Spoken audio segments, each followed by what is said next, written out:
When President Barack Obama leaves office next January, he will move into a house in a historic neighborhood of Washington, D.C. The Kalorama neighborhood has the highest concentration of embassies and residences of ambassadors and other officials in the city.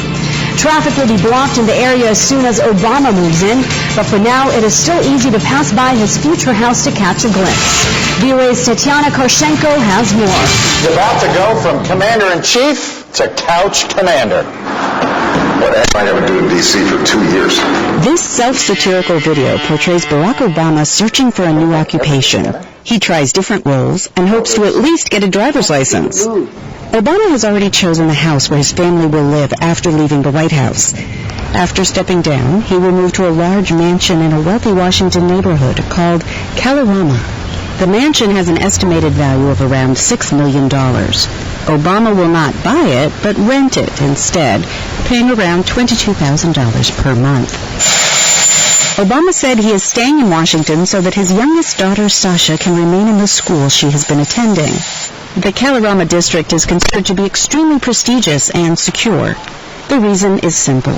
The area has the highest concentration of embassies and residences of ambassadors and other officials in Washington. Local residents are used to the constant presence of police and Secret Service officers. Neighborhood historian Stephen Hansen says with the arrival of the Obama family, this area will become even more secure. I think the neighbors might actually appreciate President Obama moving to the neighborhood. One of the stories right now is that through traffic to the street will be closed off and only available traffic access to residents. And security will be heightened, so they will not have to worry so much about turning on their burglar alarms at night because the neighborhood will be well protected.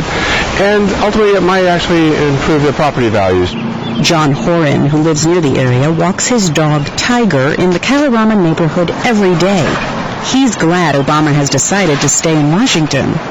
It shouldn't impact the neighborhood that much. This is already an area where there are officials from all over the world, as well as the United States. They are used to the idea of security forces, and they understand the politeness and the indulgence that we grant towards those that have given up a bit of their own private lives for public service. Obama will be the second U.S. president to stay in the nation's capital following the end of his presidency.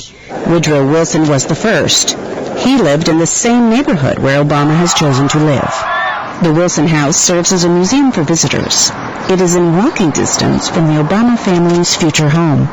It's about 95% of the way it was. There are a couple of artifacts that weren't here. Robert Enholm conducts tours of President Wilson's house. There are a lot of interesting things to see, including mosaics from the Vatican, tapestries from France, and in Wilson's library, an old film projector. Enholm sees some similarities in the decision of Wilson and Obama to remain in the U.S. Capitol after leaving office.